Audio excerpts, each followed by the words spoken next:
നമസ്കാരം ജയൻ ആരാധകരെ, കേരളത്തിലെ അല്ലെങ്കിൽ ഈ ലോകം മുഴുവനുള്ള മലയാളികളെ, നമ്മുടെ എല്ലാം പ്രിയങ്കരനായ അജയ്യനായ ഇതിഹാസ താരം ജയൻ്റെ നാട്ടിലാണിപ്പോൾ. ഇന്ന് നവംബർ 16 അദ്ദേഹം നമ്മളെ വിട്ടുപിരിഞ്ഞ് പോയിട്ട് 44 വർഷമായി. ജയദീപം ഗ്രൂപ്പിൻ്റെ ഒരു സംഘാടകത്തിലാണ് ഇന്നിവിടെ എത്തിയിരിക്കുന്നത്. നമുക്ക് വളരെ കൗതുകമുള്ള ഒരു കാര്യം, ഇവിടുത്തെ ഈ നാട്ടിൽ താമസിച്ചിരുന്ന ജയൻ ജീവനോടെ ഉണ്ടായിരുന്ന ആ കാലഘട്ടത്തിൽ, സിനിമയിൽ സൂപ്പർ സ്റ്റാർ ആകുന്നതിന് മുമ്പുള്ള കാലഘട്ടത്തിൽ ഇവിടെ ഈ വീടിന് തൊട്ടടുത്തായിട്ട് അതിനടുത്ത വീട്ടിൽ താമസിച്ചിരുന്ന ഒരു സുഹൃത്തിനെ നമുക്ക് കിട്ടിയിട്ടുണ്ട്. അദ്ദേഹത്തിനെ സാക്ഷാൽ ജയൻ എടുത്തുകൊണ്ട് വരെ നടന്നിട്ടുണ്ടെന്നാണ് അദ്ദേഹം പറയുന്നത്. നമുക്ക് അദ്ദേഹത്തെ പരിചയപ്പെടാം. അദ്ദേഹം നമുക്ക് വേണ്ടി, ജയദീപത്തിന് വേണ്ടി കുറേ കാര്യങ്ങൾ ഇവിടെ പറയുന്നു. നേരിട്ട് കണ്ടതും ആ കുടുംബവുമായിട്ട് സഹകരിച്ചതൊക്കെ പറയുന്നു. നമസ്കാരം. കേരളത്തിലെ എന്നല്ല ലോകത്താകമാനമുള്ള ജയൻ എന്ന സൂപ്പർ സ്റ്റാറിൻ്റെ ആരാധകരെ നമസ്കാരം. എൻ്റെ പേര് അനിൽകുമാർ എന്നാണ്. കൊട്ടാരക്കരാണ് സ്വദേശം. കൊട്ടാരക്കര ശ്രീ മഹാഗണപതി ക്ഷേത്രത്തിലെ ലോകമറിയപ്പെടുന്ന കൊട്ടാരക്കര ശ്രീ മഹാഗണപതി ക്ഷേത്രത്തിലെ പ്രസിഡൻറ്റും സെക്രട്ടറിയായിട്ടൊക്കെ ചുമതല വഹിച്ചിരുന്ന വ്യക്തിയാണ് ഞാനിപ്പോൾ കലാരംഗത്താണ് വർക്ക് ചെയ്യുന്നത്. 2003 മുതൽ 2018 വരെ 15 വർഷക്കാലം CD നിർമ്മാണം, അതായത് ഭക്തിഗാനങ്ങളുടെ നിർമ്മാണവുമായിട്ട് ബന്ധപ്പെട്ട് ലക്ഷ്മി ആഡിയോസ് ആൻഡ് വീഡിയോസ് എന്ന നിർമ്മാണ കമ്പനിയുടെ ഉടമസ്ഥനായി പ്രവർത്തിച്ചു വരുന്നു. എനിക്ക് സംസാരിക്കാൻ ബുദ്ധിമുട്ടെന്ന് പറഞ്ഞു കഴിഞ്ഞാൽ ഞാൻ രാവിലെ കഴിക്കാനുള്ള മരുന്ന് കഴിച്ചില്ല. അപ്പോൾ അതിൻ്റെ പരീക്ഷയുണ്ട്. ഞാൻ എല്ലാം മറന്നിട്ടാണ് ഇവിടെ വന്നത്. അതാണ് എൻ്റെ പറയാൻ കാരണം. വേറെ ഒന്നുമല്ല, എനിക്കൊരു സ്ട്രോക്ക് വന്ന വ്യക്തിയാണ്. അതിൽ നിന്നൊക്കെ ശരിക്കും മരുന്ന് പോലും കൃത്യമായി കഴിക്കാതാണ് ഇവിടെ വന്നിരിക്കുന്നത്. കാരണം അത്രയ്ക്ക് നെഞ്ചേറ്റിയ ഒരു താരമായിരുന്നു മലയാള സിനിമയുടെ എക്കാലത്തെ സൂപ്പർ സ്റ്റാർ, ഇതിഹാസ താരം, അനശ്വര നടൻ. അങ്ങനെ വിശേഷണങ്ങൾ ധാരാളം. ഇനി പുതിയ വിശേഷണങ്ങൾ കണ്ടെത്തേണ്ടിയിരിക്കുന്നു അദ്ദേഹത്തെക്കുറിച്ച് പറയുകയാണെങ്കിൽ. ശരിക്കും പറഞ്ഞാൽ എന്നെ സംബന്ധിച്ച് അദ്ദേഹത്തിൻ്റെ ഓർമ്മ, ഞാനൊരു 1970 മുതൽ 76 വരെ 6 വർഷക്കാലം ഇവിടെ എൻ്റെ തൊട്ടടുത്ത വീട്ടിലായിരുന്നു താമസിച്ചിരുന്നത്. ചേട്ടാ ആ വീടൊന്ന് കാണിക്കും കേട്ടോ, ഒന്ന് പാൻ ചെയ്ത് അങ്ങോട്ട് കാണിച്ചിരുന്നതാണ്. അതെ. അന്ന് ശരിക്കും പറഞ്ഞാൽ ഇപ്പോൾ കാണുന്ന വാതിൽ കണ്ടില്ലേ, ആ വാതിൽ ഗേറ്റ്, ആ ഗേറ്റോട് ഒന്ന് കാണിക്കൂ. ആ ഗേറ്റ് ശരിക്കും അതേ സ്ഥാനത്ത് തന്നെ ആയിരുന്നു അന്ന് നിലനിന്നിരുന്നത്. ഇപ്പോൾ പുതിയ വീട് വെച്ച സമയത്ത് ആ മതിലുകളൊന്ന് മോഡിഫൈ ചെയ്തെന്ന് മാത്രമാണ്.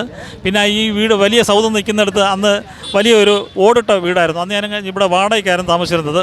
അന്ന് അതായത് 1ാം ക്ലാസ് മുതൽ 3ാം ക്ലാസ് വരെ ഈ തൊട്ടടുത്തുള്ള മലയാളി മന്ദിര സ്കൂളിലാണ് പഠിച്ചത്. 4ാം ക്ലാസ് മുതലാണ് ഞാൻ കൊട്ടാരക്കരയിലേക്ക് വന്നതും അച്ഛൻ്റെ സ്ഥലമായ കൊട്ടാരക്കരയിലേക്ക് എത്തുന്നത്. ഇവിടെ താമസിച്ചിരുന്ന കാലഘട്ടത്തിൽ ശരിക്കും ജയനങ്കിളിൻ്റെ കുടുംബമായിട്ടും ഒക്കെ വളരെ അടുത്ത ബന്ധം പുലർത്തിയിരുന്നു നമ്മുടെ കുടുംബവും. കാരണം ജയനങ്കിളിൻ്റെ അമ്മ പാർവതിയമ്മ എന്ന് പറയുന്ന അമ്മയുടെ പേര് ഞാൻ നാട്ടുകാർ സ്നേഹപൂർവ്വം വിളിച്ചിരുന്നത് കൊച്ചക്കൻ എന്നായിരുന്നു. അക്കൻ, അതെ, വീട് നിന്ന ഭാഗം നാട്ടിൽ ഈ ഭാഗത്താണ് വീട് നിന്നിരുന്നത്. ഏതാണ്ട് ആ ഗേറ്റ് നിൽക്കുന്ന ഭാഗത്ത് തന്നെയായിരുന്നു ആ ഗേറ്റും, തൊട്ടടുത്ത് തന്നെയായിരുന്നു വീടും. അപ്പോൾ അന്ന് ജയൻ സാറ്, അദ്ദേഹം ശരിക്കും പറഞ്ഞാൽ നേവിയിലെ ജോലിയൊക്കെ കഴിഞ്ഞിട്ട് മതിയാക്കി ഇവിടെ വന്നിട്ട് എറണാകുളത്ത് ഏതൊരു കമ്പനിയിലും വർക്ക് ചെയ്തിരുന്നു. ആ സമയത്ത് ഒരാഴ്ച കൂടുമ്പോഴൊക്കെയാണ് ഇവിടെ കൊല്ലത്തെത്തുക. അപ്പം ആ വരുന്ന സമയങ്ങളിൽ പല ദിവസങ്ങളിലും ഞാനിവിടെ വീട്ടിൽ വരികയും ഞാൻ ആ വീട്ടിൽ വരികയും അദ്ദേഹത്തെ പോയി കാണുകയും ചെയ്തിട്ടുണ്ട്. അത് മാത്രമല്ല, അദ്ദേഹത്തെ കൂടുതൽ അടുത്ത് ഇടപഴകാനും അദ്ദേഹത്തിൻ്റെ തോളിൽ വരെ കയറിയിരിക്കാനുള്ള ഭാഗ്യം കിട്ടിയ ഒരു വ്യക്തി എന്ന് പറയുമ്പം അത് എപ്പോഴും എൻ്റെ ഈ ജന്മത്തിലെ ഏറ്റവും വലിയ ഒരു കർമ്മമായിട്ടാണ് ഒരു പുണ്യമായ നിമിഷങ്ങളായിട്ടാണ് ഞാൻ കരുതുന്നത്. അപ്പോൾ അദ്ദേഹത്തിൻ്റെ മരണം അറിയുന്ന 1980 നവംബർ 16 ഉണ്ടായ ആക്സിഡൻറ്റിൽ മരിക്കുന്നത് 1980 നവംബർ 17-ാം തീയതി രാവിലെ പത്രം കണ്ടപ്പോൾ ശരിക്കും പറഞ്ഞാൽ ആ പത്രവാർത്ത ഇപ്പോഴത്തെ പോലെ അന്ന് വാട്സപ്പോ അല്ലെങ്കിൽ ഫേസ്ബുക്കോ സമൂഹ മാധ്യമങ്ങളൊന്നും ഇല്ലായിരുന്നു. രാവിലെ കേരളകൗമുദി എന്ന് പറയുന്ന പത്രമാണ് രാവിലെ എടുത്ത് നോക്കുന്നത്. വീട്ടിൽ മനോരമയും കേരളാമതി ഉണ്ടായിരുന്നു. മനോരമ അല്പം ലേറ്റായി വരുന്നുണ്ട് കണ്ടത്. കേരളാമതിയിലെ വാർത്ത കണ്ടിട്ട് സത്യം പറഞ്ഞാൽ തരിച്ചിരുന്നു പോയി. കാര്യം തലേന്ന് റേഡിയോ വാർത്തയിൽ പറഞ്ഞു ഞാൻ കേട്ടില്ല, അറിഞ്ഞില്ല. എന്തായാലും അത് ശരിക്കും പറഞ്ഞാൽ ആ ഒരു നിമിഷം നെഞ്ചകം തകരുന്നൊരു വാർത്തയാണ് കേട്ടത്. പിന്നെ ശരിക്കും മലയാള സിനിമ പിന്നെ കണ്ടതെന്ന് പറഞ്ഞു കഴിഞ്ഞാൽ അദ്ദേഹത്തിൻ്റെ ബോഡി അടുത്ത ദിവസം വൈകിട്ട് കൊല്ലത്തേക്ക് കൊല്ലത്ത് വന്നതിന് ശേഷം അവിടുന്ന് എനിക്ക് തോന്നുന്നത് സെനറ്റ് ഹാളിലായിരുന്നു, VJT ഹാളിലാണോ സെനറ്റ് ഹാളിലാണ് കൊണ്ടുവച്ചെന്ന് തോന്നുന്നു. സൗദി ശരീരം ദർശനത്തിൽ വെച്ചിരുന്നു. അവിടെയൊക്കെ എന്ന് പറഞ്ഞു കഴിഞ്ഞാൽ എയർപോർട്ട് മുതൽ അതായത് പിന്നെ മനുഷ്യ ചങ്ങലയായിരുന്നു.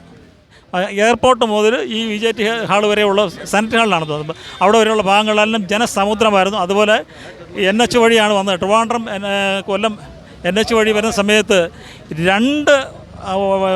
രണ്ട് സൈഡിലും അന്നത്തെ ആരാധക വൃന്ദം, അതിന് കുഞ്ഞുകുട്ടി എന്നുള്ള അല്ലെങ്കിൽ മുതുമുത്തശ്ശിമാർ വരെ, കുഞ്ഞുകുട്ടികൾ മുതൽ മുതുമുത്തശ്ശിമാർ വരെ കയ്യിൽ പുഷ്പവും വെച്ചുകൊണ്ട് അവരുടെ സ്നേഹപ്രകടനോടെ അല്ലെങ്കിൽ ആദരാഞ്ജലികൾ അർപ്പിക്കുന്ന കാഴ്ചകൾ ഇന്നത്തെ പോലെ ഓൺലൈൻ മീഡിയാസോ അല്ലെങ്കിൽ ചാനലോ ഇല്ലാത്ത കാലഘട്ടത്തിൽ അതിനെ സംബന്ധിച്ച് ശരിക്കും പത്രവാർത്തകളിലും റേഡിയോയിലൂടെ മാത്രമാണ് ഇതൊക്കെ നമുക്ക് അന്ന് അറിയാൻ സാധിക്കുക.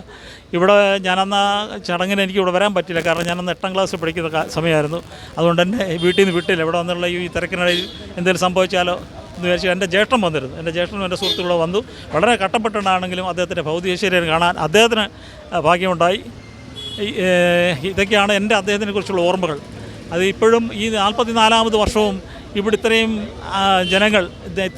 ജനങ്ങളുടെ മനസ്സിൽ അദ്ദേഹം തങ്ങി നിൽക്കുന്നല്ലോ എന്ന് അത് കാണുമ്പോൾ എനിക്ക് അദ്ദേഹമായിട്ടുള്ള അടുപ്പം വെച്ചും അദ്ദേഹമായിട്ടുള്ള സ്നേഹം കൊണ്ടും എനിക്ക് അതിയായ സന്തോഷമുണ്ട്.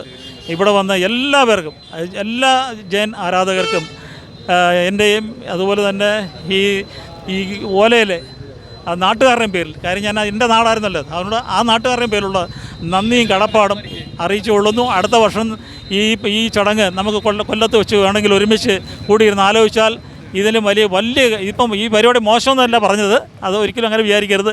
കാര്യം ഈ 44ാം വർഷം ഇങ്ങനെ ഇത്രയും ജനങ്ങൾ വന്ന് പല സ്ഥലങ്ങളിൽ, കാസർഗോഡ് മുതൽ ഇനി പാറശാല വരെയുള്ള സ്ഥലങ്ങളിൽ നിന്ന് ഇത്രയും ജനങ്ങൾ ആരാധകർ വന്ന് ഈ പങ്കെടുത്ത ഈ പരിപാടി കണ്ടിട്ട് എനിക്കതിന് പറയാൻ വാക്കുകളില്ല. കാര്യം എന്ന് പറഞ്ഞാൽ എനിക്ക് ഇത്ര സംസാരിക്കാൻ കഴിഞ്ഞ തന്നെ എനിക്കൊരു ഭാഗ്യമായിട്ട് തോന്നുന്നു. കാര്യം ഞാൻ വളരെ വികാരാധീനമായിട്ടാണ് ഇവിടെ നിൽക്കുന്നത്. അതുകൊണ്ടാണ് പറയുന്നത്. കാര്യം ഇത്രയും സംസാരിക്കാൻ എനിക്ക് പറ്റുമെന്ന് എനിക്ക് തോന്നിയല്ല. കാര്യം അത്രയ്ക്ക് സന്തോഷത്തിലാണ് ഇവിടെ വയ്ക്കുന്നത്. ജീവിതത്തിലെ ഏറ്റവും വലിയൊരു നിമിഷമായിട്ട് ഞാൻ കരുതുന്നു.